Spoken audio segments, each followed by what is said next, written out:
Comment tu peux développer ton charisme pour être heureux en amour? Aujourd'hui, j'ai le plaisir d'accueillir sur ma chaîne une jeune femme exceptionnelle, pleine de punch. Cette femme, c'est Charline Caron, coach en charisme et en communication. Bonjour Charline, comment vas-tu? Salut Nathalie, écoute, ça va super bien. Je pense que les gens le voient à l'écran. On est super contente de se voir. Très heureuse en tout cas de partager ce moment avec toi et avec vous tous. On est ravis de t'accueillir sur cette chaîne. Quelle est la définition que toi tu donnes au charisme? Alors c'est vrai que le charisme, dans la définition, on va dire officielle, il y a quelque chose de mystique. Pour moi, le charisme, c'est l'inverse d'être invisible ou transparente. C'est susciter de l'intérêt, être remarqué. Et dans le bon sens, et dans le sens où, tiens, qui est cette personne? Tiens, j'ai envie d'en savoir plus, cette personne déclenche quelque chose, ça me touche. Et c'est vrai qu'il y a un côté un petit peu mystérieux. Et alors, c'est pas de l'arrogance, c'est pas un excès de confiance en soi. Je dirais plutôt que c'est une présence, une incarnation et un rayonnement. Et ouais, c'est l'idée que j'en ai, et c'est pour ça que du coup, je t'avais posé la question. Est-ce que c'est inné? Ça se travaille, je suppose. Mais Ouais. est-ce qu'il y en a qui naissent avec ce don Alors, d'une... c'est vrai qu'il y a des personnes qui ont ça naturellement. Elles se sont jamais posé la question. Et quand elles arrivent quelque part, on les remarque. On va avoir envie de leur demander leur avis. Voilà, ils ont une espèce d'autorité naturelle. On ne saurait pas l'expliquer, mais elles ont ça naturellement. Donc ça, j'ai envie de dire, tant mieux, c'est un bon point. On le garde. Maintenant, ça ne veut pas dire que si on n'a pas de charisme comme ça naturellement, on n'en aura jamais. Pas du tout. Parce que à force d'étudier la question, j'ai compris que le charisme, c'était une addition de multitudes de critères, de paramètres qui vont donner un effet global. Donc, si on commence à travailler chaque petit paramètre, que ce soit par exemple la posture, l'expression du visage, la façon de se comporter, est-ce que je suis plutôt dans l'agitation, la maladresse, ou je suis plutôt posée, ancrée avec aisance et assurance, c'est plein de petits paramètres qui vont au fur et à mesure apporter du charisme. Et c'est comme ça qu'on a des personnes qui se sentaient insignifiantes, mal considérées, voilà, même timides, qui en quelques mois, quelques années, deviennent des personnes qui sont remarquées, qui sont admirées, qui sont bien dans leur basket, qui rayonnent. Donc oui, ça peut totalement s'apprendre. Du coup, moi, en fait, le charisme, si tu veux, moi, avec mon œil astro, Ouais. j'aurais vu certains signes, tu vois. D'ailleurs, t'es du quel signe? Alors moi, je suis taureau. T'es taureau, d'accord. Tu Ouais. connais ton ascendant? Taureau aussi. Taureau aussi, d'accord, ok. Donc, ancré. Alors, ancré maintenant, mais j'ai envie de te dire qu'il y a quelques années, c'était pas du tout le cas. mais comme quoi, voilà, ça se travaille. Et là, l'ancrage, maintenant, il est solide. Et toi, tu penses à quel signe, du coup, sur le charisme? Moi, je verrais bien, alors, moi, je verrais bien le charisme. Alors, si tu prends le charisme, assurance, confiance en soi, tout ça, le lion. Hmm. Le lion. Ah, ça. Donc, fin juillet jusqu'à fin août, enfin, je dis toujours fin parce que mais c'est le 20 à peu près aux environs du 20 juillet, 20 août. Ça, c'est le lion. Je verrais bien le charisme pour le lion. Il a de la prestance, il dégage, c'est le roi de la jungle, c'est dirigé par le soleil. Ouais. Donc le soleil, il rayonne, tu vois. Ouais. Ça, après le côté, il y a un côté leader aussi dans le charisme, Ouais. il me semble, d'accord. Bien sûr. Donc du coup, je verrais bien aussi les côtés. C'est des signes de feu, hein, c'est pareil. Le Bélier a ce côté, viens, je t'emmène, viens avec moi, on va faire des choses, tu vois, on va faire la révolution, on va avancer, on va Ouais. faire une société, tout ça. Le Bélier, il a ce côté, voilà. Et puis, voilà, comme ça, tout de suite, mais en fait, ça m'est venu quand tu parlais du charisme. Je réfléchis plus que ça, tu vois. Mais Ouais. ouais, des signes moteurs, tu vois, des Ouais. signes qui ont l'élan et qui foncent et qui, déjà, ont un peu naturellement, tu peux mettre aussi un peu le Sagittaire dans cette période, aussi un peu dans ce style-là. Ouais, c'est Bon. intéressant. T'en connais? Mon conjoint est bélier. D'accord. J'avoue que c'est la force et la puissance à l'état pur. Donc, je dis, OK, c'est cohérent. D'accord. En question que je voulais te poser, c'est qu'est-ce qui fait qu'on a du charisme, mais tu as un peu répondu tout à l'heure. Tu veux rajouter quelque chose à Ouais. ce niveau-là? Oui, en fait, quand on a du charisme, c'est en même temps, on va dire, le côté extérieur. Donc, on pourrait parler du style vestimentaire, de comment on va se mettre en valeur, puisque la façon que j'ai de me prendre soin de moi montre aux autres la valeur que je me donne. Donc, sur le plan extérieur, ça va être très important. Comment je me mets en valeur? Est-ce que je prends soin de moi? Comment je m'habille? Est-ce que j'ai plutôt quelque chose qui s'apparente à ce qu'on appelle un no look, plutôt je me fonds dans le décor, ou je l'assume avec mon propre style, etc. Ma façon de parler, donc tout ce qui est prise de parole, ma gestuelle, etc. On parlait tout à l'heure du comportement. Est-ce que je me précipite, je suis maladroite, ou voilà, je suis plutôt posée, assurée. Mais il y a aussi l'intérieur. Pour être charismatique, je pense qu'il faut, il y a 2-3 dossiers à régler, tels que s'accepter totalement. Parce que on parle souvent des complexes qu'on peut avoir, etc. Je pense qu'il y a un sujet qui est très important là-dedans, c'est quand on a des choses qui nous font honte. Quand on a une partie de nous qui nous fait honte ou une partie de notre passé qui nous déclenche de la honte ou de la culpabilité, c'est vraiment quelque chose qui va se manifester dans notre façon de communiquer, de nous comporter, dans nos prises de décision. Et il y a toujours une partie de nous, finalement, qui va venir en conflit, dire « Ouais, mais rappelle-toi, tu avais été nul sur ce truc-là » ou « Ouais, mais regarde-toi, tu es moins bien que les autres ». Et donc, c'est pour ça que c'est très important, moi, quand j'accompagne des clientes, c'est qu'on travaille autant sur l'extérieur, comment je fais pour communiquer concrètement qu'est-ce que je dis, qu'est-ce que je fais, voilà, à l'instant T, parce que j'ai une réunion, parce que j'ai un date, voilà, comment je me comporte, mais aussi sur le long terme, on travaille en profondeur, parce que quand tu te sens solide et en amour à l'intérieur de toi, bah, ça se voit à l'extérieur et il n'y a rien de plus puissant que ça, quoi. Donc, c'est pas une question de sexe. Il n'y a pas plus d'hommes qui ont du charisme ou plus de femmes ou... Alors, je dirais que dans l'idée du charisme qu'on a, ce serait quand même plus facile, on va se l'avouer, pour un homme de développer son charisme. Pourquoi? Parce que dans le charisme, il y a cette idée d'ancrage, de puissance, d'assurance, et on est plutôt proche de l'énergie masculine, quoi. Voilà, un homme qui arrive, qui a mis un costume, qui sent bon, qui a une posture ouverte, ancrée, voilà, le mâle alpha, on peut dire, il peut facilement avoir plus de charisme.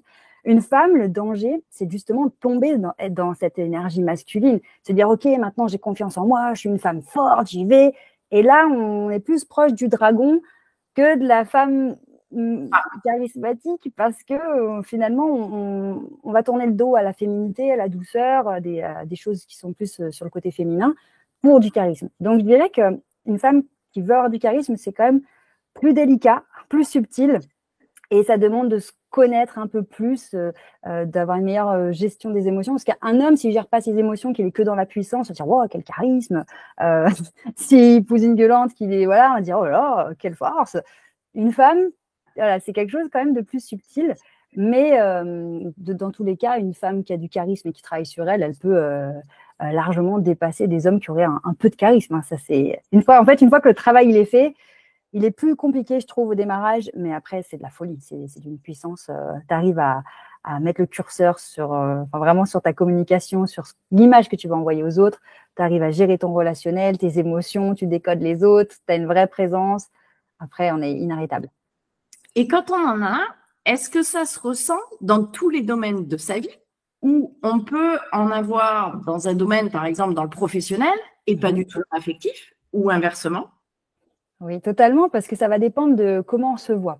Si dans ta vie professionnelle, tu te sens légitime à ta place, tu dis voilà, moi je suis experte dans tel domaine, bah, en fait, cette légitimité, cette solidité, elle se sent dans ta communication, donc là, tu peux avoir du charisme. Mais si tu penses que bah, toi, tu as un gros problème relationnel dans la sphère perso, qu'en couple, tu n'y arrives jamais, que tu n'as connu que des échecs, bah, finalement, ton estime de toi, elle est très basse et là, tu perds tout charisme. Et c'est dommage, en fait. Mais donc, ça peut, ou alors être l'inverse. Chez toi, tu gères super bien, ton couple, les enfants, ta famille, ça roule, tu es dans ton élément. Donc, tu as un énorme charisme quand tu reçois chez toi. On dit, oh là là, quelle maîtresse de maison. On dit, oh là là, impressionné. Mais dès que tu es face à un recruteur ou que tu es dans la sphère pro avec des clients, bah, du coup, tu dis, oh là, mais moi, je ne sais pas faire. Je sors de mon cocon. Oh là là, non, ça, c'est pas pour moi. Et donc, pouf, on n'a plus du tout la même communication. Donc, l'idéal, ça rejoint à ce qu'on disait tout à l'heure, c'est de travailler sur soi pour avoir une bonne estime de soi, une bonne confiance en soi. Et cette confiance, c'est de se dire, bah, je suis capable d'être moi-même, de trouver ma place dans toutes les sphères de ma vie et d'avoir cette continuité dans le perso, dans le pro et se sentir toujours soi-même, peu importe le contexte. Est-ce que tu penses que c'est important d'avoir du charisme dans le couple?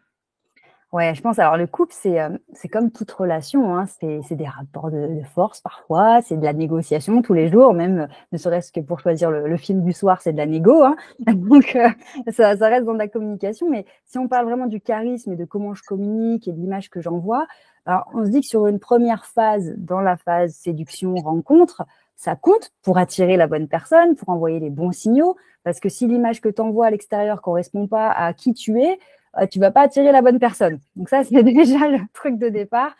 L'importance d'être aligné de l'intérieur jusqu'au bout des ongles, c'est qu'au moins, celui que tu cherches, il te repère de loin et ensuite, il y a une continuité, c'est aligné, donc il n'y a pas de mauvaise surprise et on attire les bonnes personnes et au contraire, on va dissuader les personnes qui ne matchent pas avec nous.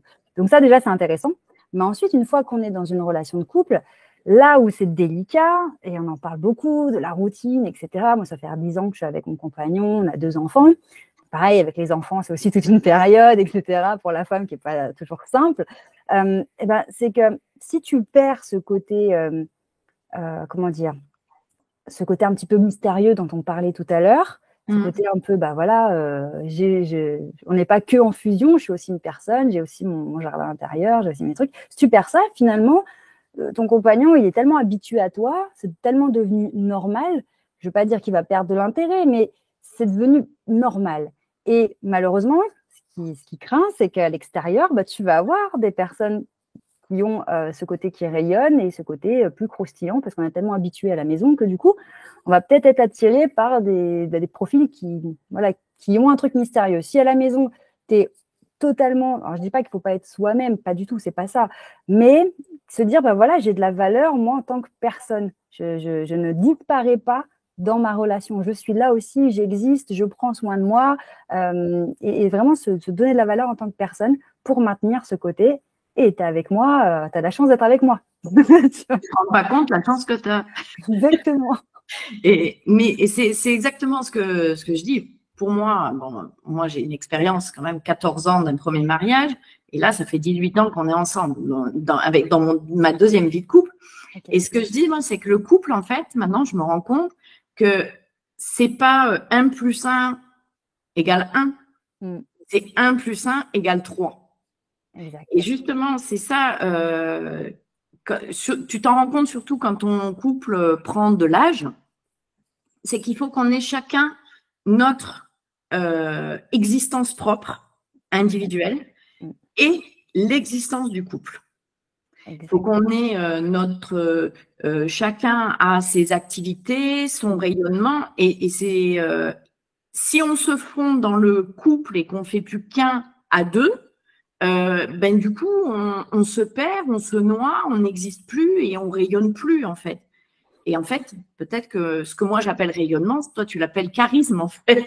Oui, c'est la même chose, hein, le charisme, c'est rayonner. Et puis c'est que chacun a sa valeur, chacun a son intérêt. Et c'est vrai que d'être à deux, c'est un bonus. Mais souvent, parfois, je dirais, on peut avoir ce truc de se dire, on est deux, donc on fait équipe, donc on est ensemble. Mais du coup, en effet, on absorbe l'autre et puis on ne sait plus vraiment qui on est. Et donc, ça devient, il n'y a plus ce côté où, tiens, l'autre m'apporte quelque chose en plus, il m'apprend des choses, il me fait vivre des émotions par sa présence. Donc, sa présence a de la valeur. Bon, là, on est deux, on est ensemble et tout le temps pareil. Bon. Et pour que l'autre t'apporte quelque chose, il faut que l'autre, il ait quelque chose qui émane de lui, enfin, qui ressort. Il faut que lui soit bien. Il faut que toi, tu sois bien. Et après, ensemble, on fait quelque chose et on avance ensemble, du coup. C'est vrai. Et la difficulté, c'est quand on a un dans le couple qui évolue et l'autre non. Alors, c'est ça où c'est compliqué, c'est que tu démarres une aventure avec quelqu'un, puis quand il y en a un des deux qui dit, moi j'ai envie de plus, j'ai envie de mieux, j'ai avancé, et que si la deuxième personne dans le couple dit non, ça l'intéresse pas, ou au contraire, elle freine des deux pieds et dit non, moi je veux pas, surtout, il peut y avoir du coup un écart qui se crée. Donc c'est pour ça que c'est un équilibre fin à trouver entre, on est deux entités, on avance, on évolue ensemble, mais on garde chacun notre petit monde qu'on décide de mettre en commun, mais il y a toujours cet intérêt pour l'autre et aussi ce soutien et ce côté, on est deux personnes qui vivent ensemble, qui évoluent côte à côte, mais sans se fondre sans s'oublier en fait. Et moi, j'ai une formation, je suis sophrologue aussi, tu vois, passionnée d'astro, mais je suis sophrologue aussi à la base de formation. Et mon prof de sophro disait toujours l'équilibre dans un couple, souvent c'est ça. Et quand il y en a un parce que moi j'étais jeune, je venais juste de rencontrer mon premier mari, donc ça allait bien. Mais dans la formation, en fait, j'étais la plus jeune, il y avait plein de personnes de 35, 40, 55 ans et tout ça. Et il y avait plein de clashs dans les couples. C'était un peu une période, comme la formation a duré sur 2 ans, je me souviens, ça m'avait frappé, c'est que c'était un peu tremblement de terre partout. Et mon prof de sophro disait toujours, ouais, l'équilibre dans un couple, c'est ça. Mais comme toi, tu travailles avec la sophro, ça change l'équilibre. Et du coup, ça déséquilibre les choses. Donc, il faut le temps de réadaptation, tu sais, ou pas. Ouais, c'est ça, c'est de voir, bah tiens, moi j'évolue sur moi, je vais avoir plus confiance en moi, je vais me sentir mieux dans ma peau et tout. Puis après on dit, bah attends, l'autre il en est où? Voilà, donc c'est pas toujours simple. Et quand on arrive ensemble à s'élever ensemble, c'est là où c'est magnifique. Parce que du coup, on a parcouru un chemin où on a vu toute notre évolution en tant que couple, en tant que personne. Mais c'est vrai que c'est des moments aussi où on peut se rendre compte que finalement, c'est pas la personne qui nous correspond. En tout cas, ça nous correspondait à un moment donné. Et puis là, peut-être plus, toi. C'est vrai que moi, tu vois, mon deuxième mari, je l'ai emmené avec moi dans le développement personnel.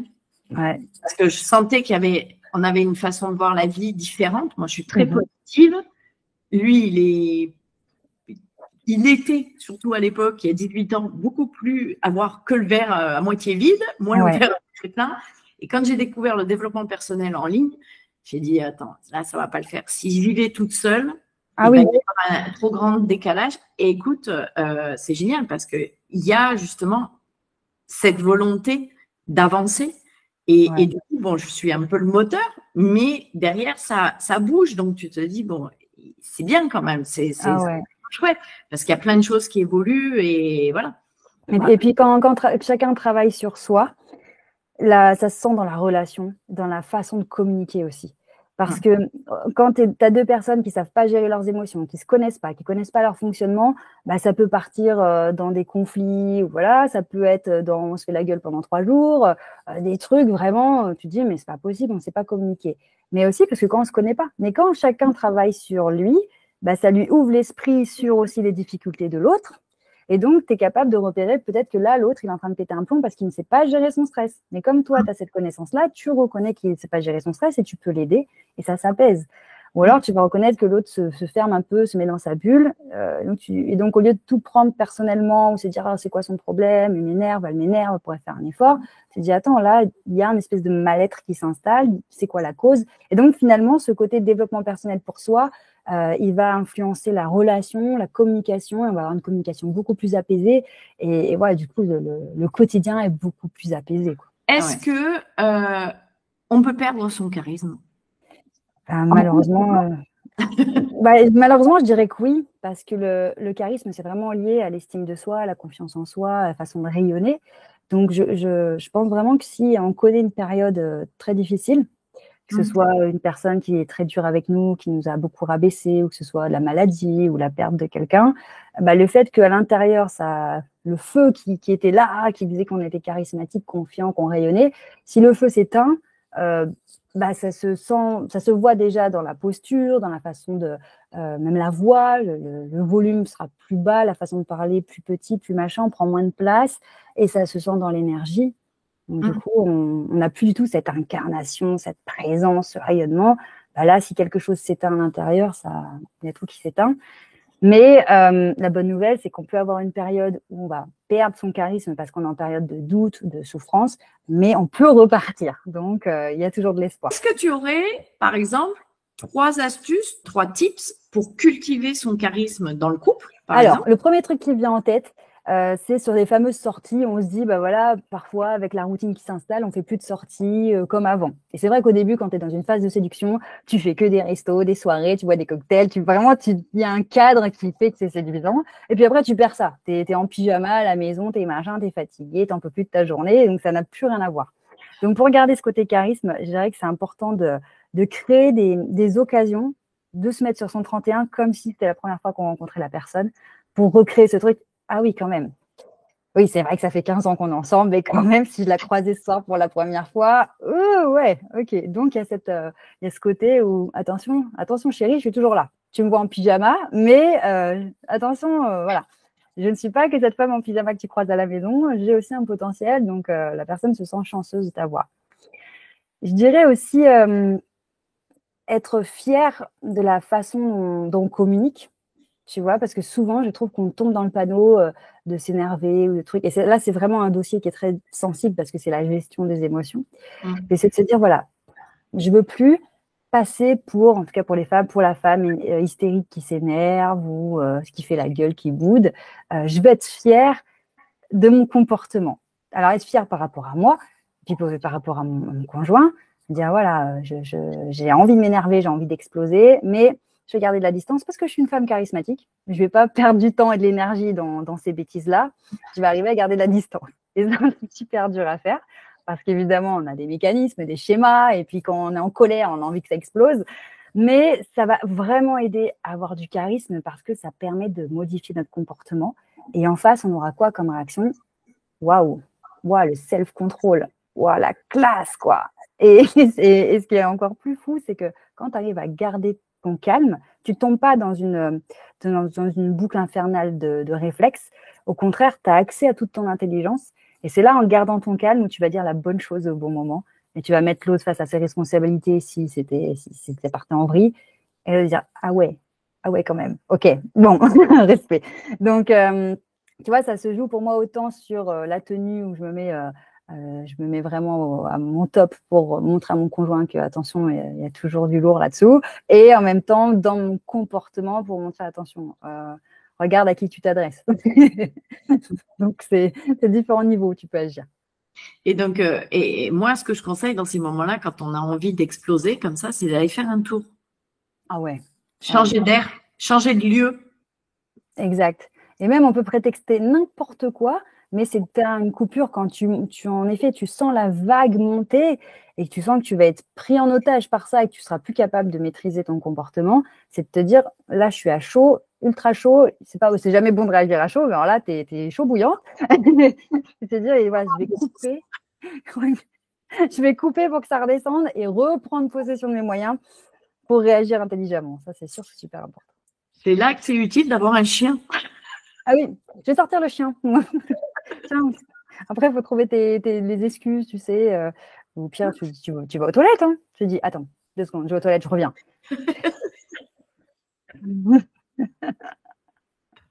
3 respirations. Bah alors, et une autre astuce, cultiver son charisme en couple. Alors, pour le charisme, c'est aussi beaucoup dans tout ce. Enfin, 90% de notre communication, elle se passe dans le non-verbal et le paraverbal, donc l'intonation de la voix, la posture, et non pas forcément les mots. Et malheureusement, c'est contre-intuitif pour nous. On est tout le temps en train de se demander quel mot je vais utiliser, comment, quel argument. On est tout le temps dans le verbe, alors que la majorité, ce qui compte, c'est le reste. Donc, ce serait pour avoir du charisme dans le couple, c'est de se demander, bah tiens, là, je suis à la maison, j'ai l'air de quoi? Est-ce que j'ai l'air d'être une victime de ma vie? Je subis mon stress, je suis fatiguée, je suis énervée, je suis pas bien, je serre la mâchoire, j'ai tout le temps les sourcils froncés, je suis crispée, je fais des trucs de manière brusque. Est-ce que c'est vraiment ça l'image que je veux envoyer à mon partenaire? Pas forcément. Donc, c'est te dire, attends, calme-toi, va faire 3 respirations aux toilettes déjà, reviens. Et ensuite, détends, arrête de froncer les sourcils, détends les mâchoires, tout va bien. Rappelle-toi que même si tu es, dans le rush parce que il faut préparer ci, penser à ça, machin, reviens à l'instant présent, ça va sûrement te parler en tant que sophrologue, et juste pose-toi la question, mais qu'est-ce que tu fais là? Donc, tu es en train de te perdre dans un truc, et c'est pas l'image que tu as envie d'envoyer, c'est pas comme ça que tu as envie de vivre au quotidien. Donc, voilà, on se reconnecte à la femme charismatique qui est ancrée, qui est solide, qui est bien, qui est en paix, qui prend les choses une par une et qui gère, quoi. Ouais, puis aussi des fois un peu lâcher prise sur des trucs. Voilà, si je sais pas moi, le coup de balai dans la chambre est pas passé, c'est pas grave, quoi. On n'en mourra pas. C'est vrai. Et tu sais, il y a un truc qui est terrible en couple, je trouve, c'est que au début, surtout quand on est jeune, il y a il y a cette fraîcheur. Pourquoi? Parce que on a moins de contraintes, on est moins responsable. T'as pas encore d'enfants, t'as moins de responsabilités au boulot. Donc, il y a un petit peu cette insouciance. Et donc, voilà, quand ton conjoint te rencontre, tu as 20 ans, tu as 25 ans, tu es là, tu es fraîche, tu es contente, tu rigoles tout le temps, tu rigoles à ses blagues. Et donc, il est content parce que voilà, ça lui donne confiance. Et puis après, le temps passe, et puis tu fais des enfants, tu as des responsabilités, tu dors plus la nuit, ils sont malades, et puis l'école, et puis le bulletin, et puis tu montes dans ta carrière, t'es manager, tu as des gens à gérer, l'autre il est en arrêt maladie, et puis il faut boucler tel dossier et tout. Et tout ça fait que justement, on peut perdre notre spontanéité et notre lâcher prise, et tout devient sérieux, compliqué, grave, jusqu'au coup de balai en fait. Et on peut se retrouver verrouillé dans un truc où attention à ci, attention à ça. Et donc là, finalement, on pourrait se dire, bah, elle est où la jeune femme fraîche et drôle que j'ai connue à l'époque? Elle est passée où? Maintenant, j'ai un truc plein de tensions. C'est vrai, c'est vrai que ça, on peut avoir tendance à perdre. Alors, on perd je sais plus le mot que tu as dit tout à l'heure, mais c'était ça, la spontanéité. La spontanéité, mais l'insouciance. L'insouciance, ouais, l'insouciance. L'insouciance, mais aussi parce que tu prends conscience aussi alors moi j'aime pas ces mots, mais des problèmes de la vie, enfin des challenges qu'on peut avoir et tout ça. Et voilà, mais après c'est vrai qu'il faut garder cette fraîcheur parce que c'est ça en fait qui plaisait au départ dans le couple. Et c'est ça qui est intéressant, c'est d'avoir un peu. Bon, ça n'empêche pas qu'on est des humains et que de temps en temps on baisse la garde et que voilà, il y a des choses dans la vie qui nous arrivent, qui nous tombent dessus ou pouf, on met un jour. Mais il faut savoir remonter aussi. Après, exactement. Et je pense que le côté, on peut vraiment contrebalancer le côté perte d'insouciance parce qu'on a des responsabilités, on a des problèmes, des difficultés, avec la confiance en soi. Parce que finalement, quand tu es jeune, tu peux ne pas avoir confiance en toi, mais tu n'es pas trop consciente de tout ce qui va arriver après, donc c'est pas trop grave, ça passe. Après, boum, boum, tu peux te sentir oppressé et vraiment plombé. Et si tu as confiance en toi, tu dis, bah, finalement, je sais que je suis en capacité de virer. Quoi qu'il puisse se passer, quoi qu'il puisse arriver, j'ai suffisamment confiance en moi et je sais que j'ai les ressources en moi pour aller les chercher si jamais j'en ai besoin. Et donc, d'après moi, c'est cette confiance en soi qui nous permet de lâcher prise et donc de plus profiter de l'instant présent. Et peut-être même quand tu reçois la famille à la maison ou des amis, bah, tu es moins en train de te mettre la pression qu'il faut que ce soit parfait parce que sinon, oh là là, qu'est-ce qu'ils vont penser? Tu fais comme tu as envie de faire, tu fais de ton mieux et puis tu arrives à lâcher prise et en profiter parce que tu as confiance en toi. Et vraiment, c'est pour ça que ce travail sur soi, il est extraordinaire. C'est que du coup, on n'est plus dans cette version de nous crispée, très stressée, etc. On est dans une version épanouie qui va du coup pouvoir rayonner. Ouais. Et du coup, le mari de la copine, il va dire, mais t'as vu, elle est bien, hein, elle est bien. Elle a fait quelque chose. Non, mais tu crois qu'elle a fait quelque chose? Enfin, je sais pas. Non, mais là, depuis quelques temps, t'as vu comme elle s'habille et machin, et comme elle parle et comme elle rigole. Mais qu'est-ce qu'elle a mangé, quoi?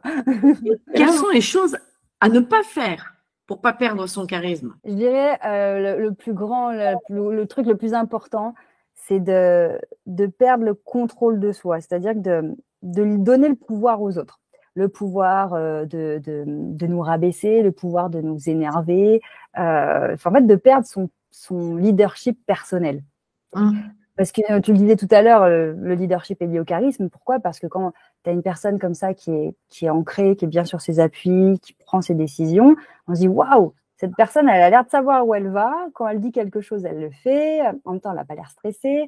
Donc, ce sont des signaux qui inconsciemment nous poussent à suivre cette personne parce qu'elle est rassurante, elle est inspirante, on sent qu'elle avance. Donc, on se dit ok, waouh. En revanche, quand tu ne te maîtrises pas toi-même, quand tu dis allez, je décide de faire telle activité, puis en fait, tu n'y vas pas, donc du coup, tu te trouves nul, tu te rabaisses toi-même, quelque chose t'énerve, tu sors tes gonds, tu perds totalement contrôle, quelque chose est vécu comme un échec, tu es au cubactère et tu n'arrives pas à remonter la pente. Bah là, c'est pas charismatique parce qu'on voit la personne plutôt comme une victime de sa vie, victime de ses émotions, victime des autres. Donc, pour moi, l'erreur, ce serait de se dire je suis nul, de toute façon, je sais pas comment je fonctionne, je sais pas qui je suis, de toute façon, voilà. Et de pas aller à la connaissance de soi-même. Alors, j'ai un autre conseil qui est moins profond, qui va être plus rapide et plus concret. Une erreur qui fait perdre le charisme, c'est de passer son temps à s'excuser et à donner l'impression qu'on est désolé d'être là, quoi. C'est presque, il y a des personnes, on se dit, mais presque cette personne va s'excuser d'exister, quoi. C'est ça, c'est terrible. C'est ce réflexe, ah pardon, excuse-moi, oui, pardon, excuse-moi, non, je suis désolée. Ah oui, non, c'est toi, ah c'est moi, non, vas-y, toi. Et même physiquement, on va avoir tendance, vu que dans notre tête, on se dit, est-ce que j'ai vraiment ma place? Est-ce que je mérite autant que les autres? Physiquement, on va pas arriver à se déployer normalement. On va avoir les membres collés, on va être en position de la tortue, on va être là, oui, bonjour, machin. Et en fait, désolé d'être là, quoi. Et ça, c'est pas du tout charismatique. Donc, si on a l'habitude, si on réalise qu'on a cette habitude de s'excuser pour tout, c'est dire, tiens, je vais peut-être arrêter de m'excuser d'être là, m'excuser pour ci, pour ça, juste plus là déjà. Et on s'excuse, ou en tout cas, on présente ses excuses quand vraiment on a fait un truc qui craint et que ça demande de présenter ses excuses de manière responsable. Et voilà, je dis, écoute, je suis vraiment navrée, je te demande de m'excuser parce que j'avais pas pris conscience de ci, de ça. Mais voilà, là, c'est charismatique comme excuse. Mais des excuses tout le temps, tout va, je m'excuse d'exister, ça, c'est pas du tout charismatique. Et donc, non, parce que du coup, ça me fait penser à autre chose très simple aussi à changer dans le quotidien, qui tue le charisme, c'est la plainte. Alors, c'est quelque chose de très basique, on va dire, waouh, conseil de fou, mais c'est vrai qu'il y a cette tendance et c'est surtout aussi, comment dire, on a l'impression, moi j'ai cette impression que ça donne du crédit de dire, ah ouais, mais moi en ce moment au boulot c'est super compliqué, puis alors à la maison, alors je te dis pas, puis alors les enfants, puis alors Théo qui fait sa crise, et puis machin, puis truc, j'ai même pas le temps d'aller chez le coiffeur. Et c'est le côté où on se plaint et machin, et tu comprends, c'est difficile. Mais c'est pas du tout charismatique. On pourrait penser que ça nous donne justement un peu du crédit. Tiens, elle fait plein de choses, oh là là, waouh, c'est une femme exceptionnelle. En fait, non, l'effet est inverse. On se dit, oh là là, dis donc, quelle vie, t'as construit tout ça pour être dans cet état, ça donne pas envie.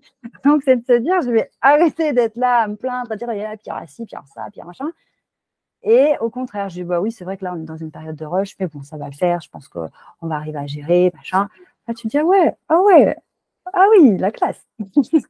Mon prof de sophro, du coup, tu vois, il m'a marqué. Il disait toujours, quand deux personnes se disent bonjour, salut, comment ça va? Si tous les deux disaient ça va super bien et toi, moi aussi ça va bien, ça s'arrêterait là, la discussion. Alors que si il y en a un qui se plaint et que l'autre il se plaint aussi et tout ça, du coup la discussion est partie pendant des heures. C'est vrai, c'est vrai. Et d'ailleurs, lui, à chaque fois, il disait comme ça, et j'ai repris un peu le truc des fois, tu sais, en coaching. Bonjour, alors, comment ça va bien? Tu vois? C'est ça. Sur le côté positif parce que même quand on a plein de choses qui nous tombent dessus, voilà, on n'a pas, je sais pas ta vie, mais bon, dans la mienne, mais on a tous nos challenges, on a tous, d'ailleurs, je dis plus ni épreuve, ni difficulté, ni quoi que ce soit, moi c'est des challenges, parce que ça permet de grandir, d'évoluer, mais on a tous nos trucs, quoi, et si on commence à se mettre des sacs de sable sur le dos en permanence, on s'en sort plus, quoi, et on s'écroule forcément. Exactement, et ça c'est vraiment un état d'esprit, parce que le réflexe c'est de se dire oh là je suis submergée, oh là là quelle galère, j'avais pas envie d'avoir ce challenge là, j'avais pas envie d'avoir ça, et on peut le comprendre, hein. C'est de se dire bon maintenant que c'est là, qu'est-ce que j'en fais, quoi? Est-ce que je me mets en mode je vais subir, ça va générer du stress, de la colère, de la frustration, peut-être de la jalousie, plein de choses, ou est-ce que je me dis bon maintenant que c'est là, je vais gérer ça comme une femme charismatique. Mais voilà, ça demande tout le travail qu'il y a derrière aussi. Et toujours, comme on est humain, ça n'empêche pas que sur le coup, on puisse mettre un genou à terre, mais on repart et on se relève. Enfin voilà, il faut le temps d'encaisser le truc. Exactement, faut la digestion. Ça peut être toute une soirée à pleurer, à manger de la glace, à vider les placards, et voilà. Ça peut prendre plusieurs jours, plus de temps, mais c'est important aussi de se dire, attends, j'ai une réaction émotionnelle qui est normale, puisque le corps, il fonctionne avec les émotions. Donc, c'est normal que ce coup-là que je viens de me prendre, il fasse mal. Je suis pas nulle. Voilà, personne n'avait envie de vivre ça, hein, donc moi non plus. Et accepter le fait d'être un peu sonné, se laisser extérioriser la déception, la tristesse ou la colère, etc. Et une fois qu'on a bien vidé son sac, une fois qu'on est bien arrivé en bas, quand on touche le fond, on n'a plus qu'à pousser très fort sur les pieds pour remonter. Et là, c'est reparti. C'est rigolo parce que c'est un peu ce que je dis, c'est tu coules au fond de la piscine et tu mets les deux pieds et pouf, tu remontes. J'ai toujours cette image. Ah oui, c'est ça, c'est de dire, bon, là, je suis vraiment au fond, je suis au bout du rouleau, je suis au fond. Ok, bon, on a toujours la possibilité de À un moment donné, on va remonter. Et puis parfois, on se sent, on dit, ouais, là, je suis down, quoi. Là, je suis pas bien, ok. Mais ça va. Enfin, je sais qu'à un moment donné, je vais remonter. Je peux pas te dire quand, si ce sera demain ou dans une semaine. Mais là, je sens que mon corps, c'est trop. Mon corps, il a besoin de lâcher. Et plus tard, je vais arriver à remonter. Mais c'est vraiment important d'accepter cette phase. Si tu as du charisme, tu as moins de chances d'être la proie d'un PN puisqu'ils ont beaucoup d'intérêt en ce moment. Ouais. Exact. C'est un très, très bon sujet, ça, parce que c'est vrai que le PN ou les personnes toxiques, etc., elles s'attaquent pas à n'importe qui. Hein. Elles vont repérer là où ça va être facile d'influencer. Pourquoi? Parce qu'il n'y a pas de limite. Le problème, c'est que quand tu es timide ou que tu manques de confiance en toi et le pire d'estime de toi, tu réalises pas qu'en fait, il y a certaines personnes, heureusement, qui vont avoir cette délicatesse de ne pas empiéter sur toi parce qu'ils ont un savoir-être, etc. Ils sont bienveillantes. Mais les êtres humains sont capables de tout, du meilleur comme du pire. Et malheureusement, certaines personnes vont pas s'embêter à piétiner la barrière qui entoure ton jardin et à venir tout ravager à l'intérieur, soit parce qu'elles ne réalisent pas les dégâts qu'elles sont en train de faire, soit parce que vraiment, elles se nourrissent de ça. Et ça, c'est terrible parce que quand tu es ouvert comme ça à tout vent et que tu penses que tout le monde est gentil comme toi et que tu donnes encore une fois le pouvoir à l'autre, si l'autre t'encense, tu dis « Ah, trop bien, j'ai de la valeur » et puis si l'autre te rabaisse « Ah, non, je suis vraiment nulle », tu leur donnes le pouvoir d'entrer, sortir, venir, se servir et là, tu peux vraiment être ravagé. Maintenant, quand tu as travaillé sur toi, que tu as ce charisme, tu envoies quoi comme signal? Attention, Coco, il y a moi et il y a toi. Et entre nous deux, il y a une barrière et c'est moi qui ouvre la porte. C'est moi qui décide qui rentre chez moi ou pas. Et donc, ça va être aussi très lié aux besoins de validation. Parce que si je n'ai pas besoin d'être validée par les autres pour me sentir importante ou avoir de la valeur, si j'ai un PN, une personne toxique qui vient m'encenser, je vais me dire c'est cool, je te remercie. Je le pense aussi. Donc, ça fait plaisir, mais j'en ai pas besoin. Donc, je te laisse à l'extérieur. En revanche, si j'ai besoin de validation, enfin, quelqu'un qui m'a reconnu pour ce que je suis, quelqu'un qui me donne de la valeur, viens. Et puis là, une fois que tu as bien laissé rentrer le loup dans la bergerie, il peut t'éclater comme il veut parce que c'est open bar.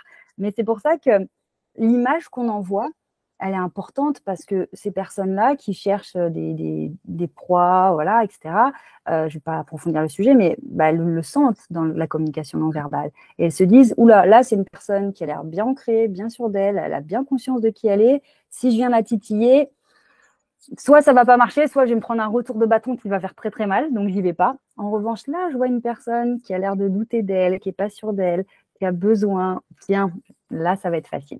Donc, j'ai envie de dire, je sais que les personnes qui vivent ça peuvent se dire, oh, je suis nulle parce que j'ai été victime d'eux ou je sens qu'en ce moment j'ai quelqu'un qui abuse de moi. Non, c'est juste qu'on n'envoie pas les bonnes infos et qu'on ne sait pas comment faire pour développer son intériorité et être présent. Mais ça s'apprend. Donc, j'ai envie de dire, si on est victime d'une personne toxique, au lieu de la voir comme la mettre sur une espèce de piédestal parce que c'est une personne qui est puissante, qui souffle le chaud et le froid, c'est de se dire, toi, c'est grâce à toi que je vais faire mon apprentissage. Donc, c'est vraiment le côté, c'est pas un problème, c'est un challenge. Là, c'est carrément une leçon qu'on se prend. Elle va piquer cette leçon, mais elle peut vraiment nous permettre de dire, plus jamais, en fait. Plus jamais, je laisse n'importe qui rentrer. Quoi. Ouais. Et d'être plus solide à l'intérieur pour justement ne plus se faire manger comme ça et empoisonner. Exactement. Et puis, souvent, c'est qu'on a peur du répondant de la personne, parce que c'est une personne qui, justement, souvent a beaucoup de charisme, qui n'a pas peur de parler, d'être rentré en conflit. Et donc, si toi, tu as peur de ça, tu as peur de ce qu'elle pourrait te dire ou ce qu'elle pourrait faire, donc tu fais profil bas. Mais plus tu travailles sur toi, moins tu as peur, parce que tu sais que la personne, ce qu'elle peut dire ou faire, ça ne va pas t'atteindre, ça reste à l'extérieur. Donc, ça va inverser. Et moi, je vois des personnes qui disent, oui, en fait, cette personne-là, je la voyais là, quoi. Oh, et maintenant que j'inverse ma façon de voir et de me voir, elle devient insignifiante. Tu vois, je ne t'ai pas posé la question, mais comment t'es venue au charisme? Ah oui, alors ça. Tu sais, il y a un truc où souvent on dit quand on est coach, c'est que finalement, c'est notre histoire qu'on raconte. Hein. Et moi, si tu veux, j'ai eu des gros problèmes de santé de mon adolescence. Je les ai toujours, ce problème de santé, de cervicale, de vertige et tout. Mais ça m'a vraiment empêché d'avoir une vie, on va dire, classique. J'ai fait mes années de lycée par correspondance. J'étais désociabilisée totalement. Et donc, je n'avais pas les codes, je n'avais pas confiance en moi, j'avais peur de tout, c'était une catastrophe. Vraiment, j'étais d'une vulnérabilité extrême. Et à 25 ans, ça faisait 10 ans que j'avais ce problème de santé. Je me dis, j'arriverai pas à être salariée ou avoir une vie classique. Il va falloir que je trouve un moyen de gagner ma vie pour m'en sortir. Et je me suis dit, ben, j'ai qu'à créer mon emploi, j'ai qu'à être entrepreneuse. C'était un peu la seule solution.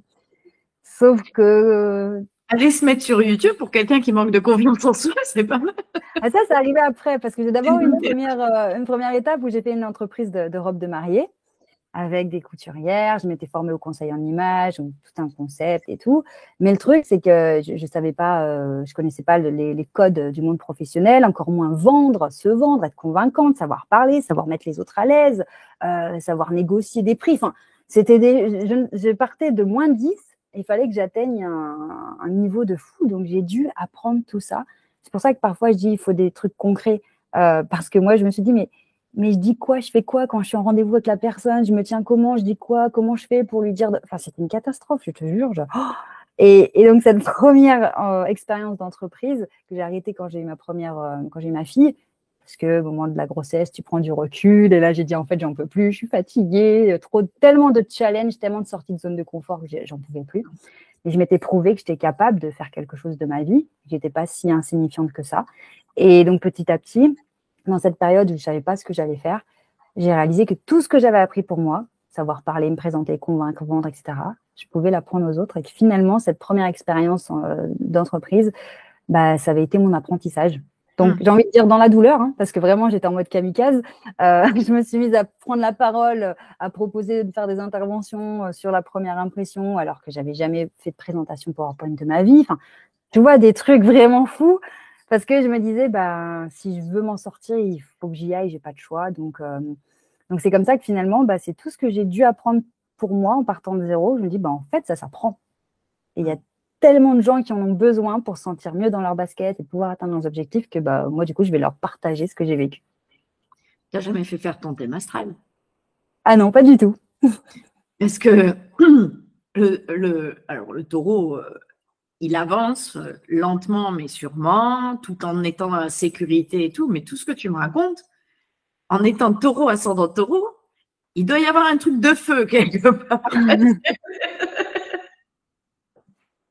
Ah, excellent. Une énergie de Mars, parce que c'est pas. Le taureau, il a besoin de sécurité. Il va pas aller se lancer dans un challenge comme tu viens de nous raconter, tu vois. Ouais. Alors, en fait, si tu veux, à chaque fois, ma prise de risque est très mesurée parce qu'il faut toujours un plan B, on ne sait jamais, tu vois, j'ai besoin de sécurité. Mais en même temps, je me dis que là où je suis en danger, je ne peux pas continuer comme ça. Donc finalement, je voyais la sécurité de l'autre côté du gouffre, tu vois, à franchir. Et à chaque fois, c'était bon, on y va au pire. Au pire des cas, je me tape la honte. Au pire des cas, on me dit non. Mais c'est vrai que ça, pour le coup, c'est avancer tête baissée, petit à petit, doucement mais sûrement, parce que voilà, c'était le côté, bah, il faut que j'avance, il faut que j'y aille. Si je vais m'en sortir, j'ai pas d'autre choix. Mais je pars de tellement loin, comment je vais faire? Je sais pas, mais on y va. C'était la grenouille qui était avant que l'eau bout, t'as senti de suite que ça Et venait. là, bah, tu sais, en plus, je me disais, ça fait 10 ans, mais ma pauvre, ça fait 10 ans que tu souffres de tes problèmes, que tu vois pas comment tu vas t'en sortir, tu n'avances pas, tu es en colère contre toi-même, tu te détestes. Bon, vu que la colère, ça n'a rien donné pendant 10 ans, si on essayait déjà de se tolérer, parce que j'avais lu un bouquin de développement personnel, j'ai dit, bon, moi, m'apporter de l'amour, m'accepter, c'est juste impossible, parce que je me détestais, j'étais en colère contre mon corps, enfin, comment dire, c'est une telle injustice que je vive ces difficultés, que c'était impensable que je m'aime un jour. Je me suis dit, bon, je vais tolérer ma propre présence pour essayer d'avancer. Et puis, j'ai vu que finalement, pendant 10 ans où je me rejetais moi-même, je n'avançais pas, je creusais mon trou. Le jour où j'ai commencé à me tolérer, vraiment, je faisais un effort, j'ai commencé à avancer. Et moi, je me suis dit, oh mince, la clé, elle est peut-être par là. Et donc, je me dis, bon, bah, va falloir que peut-être que oui, en effet, j'apprenne à me tolérer, à m'accepter jusqu'à aujourd'hui m'aimer profondément, quoi. Ouais, Ça change c'est tout. chouette. C'est une belle, finalement, c'est une belle expérience, c'est un beau partage. Parce que du coup, tu vois, quand on entend des personnes qui se plaignent pour un oui, pour un non, ou qui s'aiment pas, voilà, ça permet de montrer que c'est possible. Ouais, exactement. Et puis maintenant, je me dis, en fait, si j'avais pas eu cette difficulté, me connaissant de l'époque, j'aurais eu une vie tiède. Tu vois, voilà, ça va. C'est pas fou, mais bon, je ne vais pas me plaindre non plus parce que dans mon éducation, on m'a appris à quand même avoir de la gratitude, être dans un pays, j'ai à manger, j'ai un toit, donc non plus, on va pas non plus, bon, ça va. Donc j'aurais eu un truc, voilà, parce que j'ai un tempérament, je suis très sensible, j'ai besoin de vivre des trucs. Et donc voilà, j'aurais fait un petit bonhomme de chemin comme ça. Et peut-être en faisant une grosse dépression à 40 ans, tu vois.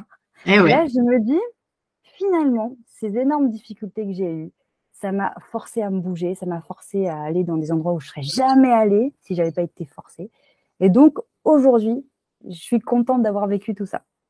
Parce que c'est ce qui fait que j'ai une grosse chaîne YouTube, que je suis indépendante, que je vis une super vie et tout ça. Parce que je sais que de moi-même, je n'y serais pas allée.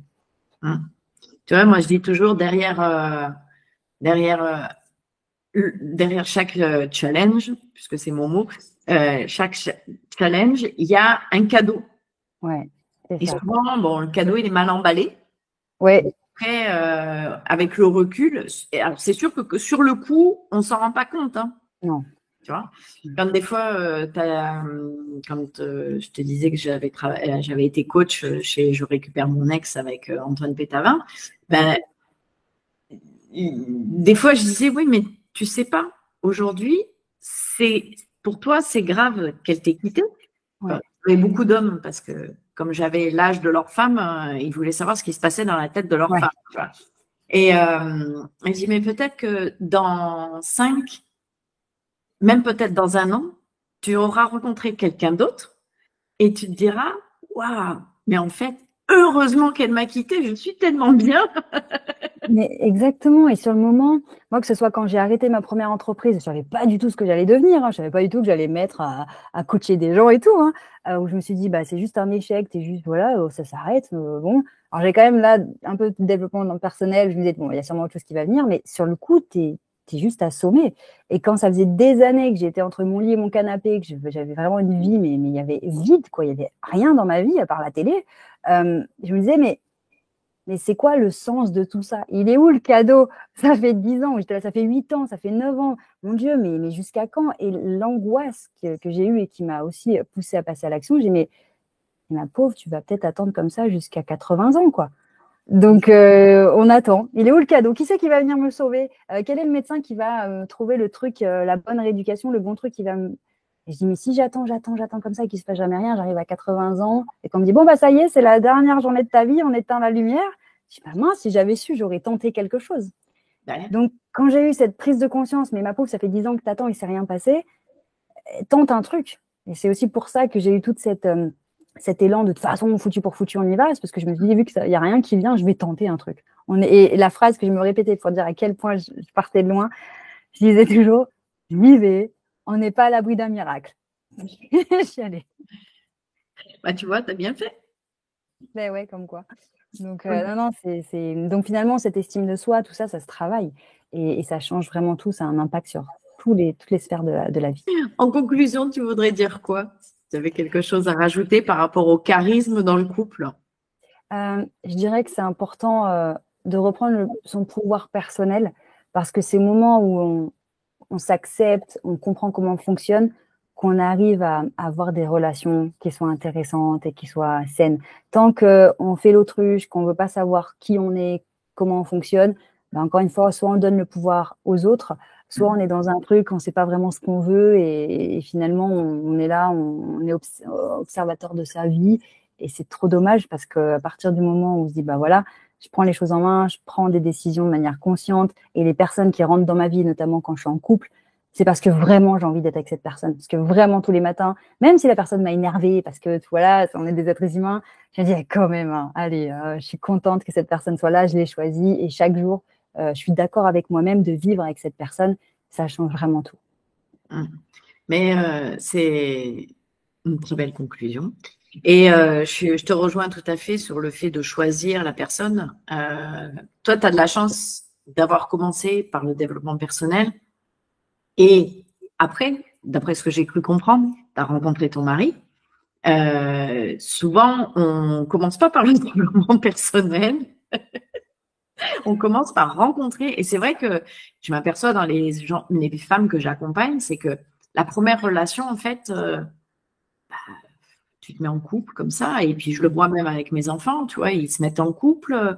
C'est pas, alors bon, ils sont un peu branchés développement personnel quand même de plus en plus, mais au départ, c'était pas un truc vraiment choisi. Enfin, comme ça se présente en fait. C'était ma première relation aussi. Ça se présente comme ça et on est bien, donc on continue. Mais on n'a pas encore, on s'est pas vraiment posé les vraies questions au début. Ouais, après, il y en a qui se retrouvent de suite, rapidement avec des enfants, un mariage, un machin et tout, un peu ce qui m'est arrivé, hein, parce que moi j'ai eu ma fille, j'avais 25 ans, donc voilà. Mais c'est après, c'est quand tu en arrives au divorce parce que tu as des vies qui se séparent et tu n'as plus la même vision et puis tu as envie de vivre et tu te rends compte que tu partages pas forcément, voilà. Après, là, pour le coup, après, en deuxième vie de couple, pour ceux qui n'ont pas fait de développement personnel au début, et pourtant j'avais fait de la sophro, tu vois, mais voilà. Et c'est là, en deuxième vie de couple, où tu te poses des questions, où tu cherches vraiment et où tu te dis, non, mais ça, je veux plus, qu'est-ce que j'ai besoin, qu'est-ce que je veux vraiment, comment j'ai envie de vivre ma vie de couple, qu'est-ce que j'ai envie de vivre, qu'est-ce que j'ai envie de ressentir avec la personne avec qui je suis. Alors, si tu peux le faire et évoluer avec la personne avec qui tu es, c'est génial, surtout si il y a des valeurs communes, il y a on apprécie les moments qu'on passe ensemble, on apprécie de discuter ensemble, de partager des moments et tout. On aime les mêmes choses, on aime aller au même endroit, on aime voyager, mais pas, par exemple, faire la queue pendant des heures pour voir un musée ou un monument. Bah, quand on a des affinités comme ça, et même la télépathie, tu vois, ou des connexions à deux, tu te dis, c'est dommage de tout foutre en l'air quand à un moment donné, ça va plus, tu vois. Donc, retravailler et avancer. Et donc, du coup, c'est vrai que c'est important de savoir qu'est-ce qu'on veut, qu'est-ce qu'on veut vivre, comment on veut le vivre. Et plus on se pose cette question tôt dans sa vie, et je pense moins on a de risques d'avoir plusieurs vies de couple, quoi. C'est vrai, mais la difficulté, c'est d'arriver à trouver une réponse à cette question. Enfin, déjà, la difficulté, c'est de se poser cette question, parce qu'on n'en a pas conscience au début. Au début, on est là, on vit, comme ça vient, voilà, on fait comme on peut, quoi, on fait de notre mieux. Et donc, c'est déjà la première étape, c'est de comprendre que cette question est importante et d'arriver à y répondre. Parce que souvent, les gens disent, ouais, j'aime pas, ça me saoule, ouais, machin, ça va pas, mais tu veux quoi? Que ce soit mieux. Ça veut dire quoi mieux? Tu veux vivre quoi? Tu veux ressentir quoi? Les gens se sont jamais posé la question. Et c'est vrai que si tu n'as pas la cible, tu ne peux pas taper dans le mille, quoi. Donc, ça, c'est vrai que c'est super important. Et au moins, tu crées quelque chose. Et quand tu avances avec ton partenaire, tu sais que tu es dans une évolution pour créer quelque chose. Et si les deux ont la même vision, les mêmes envies, les mêmes attentes, bon, bah là, tout va dans le même sens. C'est plus simple. Et tu vois, c'est là où moi, je mets un intérêt sur l'astrologie. C'est que, en fait, par le biais de ton thème astral, tu peux arriver à aiguiller la personne, à lui dire, mais toi, ce serait pas plus, t'aurais besoin peut-être un peu de ça, un peu de ça. Ah ouais, tiens, j'y avais pas pensé, ou vous voyez pas ça comme ça, ou je l'aurais pas verbalisé de cette façon. Tu vois, l'astrologie a tout son intérêt là, c'est que c'est une grille de lecture de toi, et en même temps, pour moi, c'est ta boussole. T'es pas né à n'importe quel moment, dans n'importe quelle famille, sans raison. Il y a un sens. Et donc, du coup, quand tu te vas t'aligner sur ton thème astral, tu vas, c'est plus facile. Ouais. Tu vois, ça résonne ce que tu me dis, parce que il y a quelques années, quand je démarrais YouTube et tout ça, un jour, j'ai une coach avec qui, comme ça, on échange en interview et tout. Puis après, elle m'écrit, elle me dit, écoute, Charline, j'ai quelqu'un qui m'a laissé un message vocal te concernant, je vais te le faire écouter. Elle me l'envoie, et c'est un homme qui parlait de moi, que je connais pas. Hein. Et donc, moi, à l'époque, je doutais beaucoup de moi. Je me dis, bon, il faut que j'arrive à créer mon entreprise, je vais aider les gens à mieux s'habiller, à mieux s'exprimer. Mais j'en étais pas du tout sur le leadership et tout ça. Je me sentais pas du tout prête tu vois, en mode, OK, je suis là, les gars, suivez-moi, on y va. Tu vois, j'étais vraiment presque syndrome de l'imposteur et tout à l'époque. Et là, le message vocal, la personne disait, tu vois, c'est des personnes comme elle qu'il nous faut, c'est une leader. Et, tu vois, et j'étais choquée. Je dis, mais non. Et là, c'est quand tu dis, bah, on est dans une famille, dans un contexte pour une raison. Alors, je ne veux pas forcément parler de mission de vie et tout ça, mais moi, je faisais un rejet à cette époque. Je dis, mais non, mais je ne suis pas cette personne-là, vous vous trompez. Je ne suis pas du tout leader, je ne suis pas… Non, non, non, non, moi, je vais rester tranquille, tranquille, invisible, je fais mon petit bonhomme de chemin, je ne suis pas du tout cette personne-là. Et il m'a fallu du temps pour accepter d'être visible, d'affirmer mes choix, mes opinions, tu vois. Donc, c'est vrai que parfois, on peut sentir qu'on est destiné à quelque chose, mais il y a plein de choses qui font qu'on n'y arrive pas ou qu'on en a peur et qu'on le rejette. Et c'est vrai que les grilles de lecture, comme toi, tu le fais, bah, ça permet de se dire, tiens, il n'y a pas un truc qui clignote là, que tu ignores depuis des années. Ah, tu le vois toi aussi? Ah, tiens, c'est marrant. Et là, ah, bah, peut-être, ouais. Donc, c'est pour ça que je trouve que c'est super intéressant. Voilà. Ok. Et où est-ce qu'on peut te retrouver alors du coup sur ta chaîne YouTube Charline Caron? Exactement, sur YouTube, sinon sur LinkedIn où je suis assez présente, un petit peu Instagram. D'accord, ok, super. Donc Charline, bah, écoute, je te remercie beaucoup pour ton intervention. Je te souhaite une belle journée. Merci également. À bientôt. À bientôt.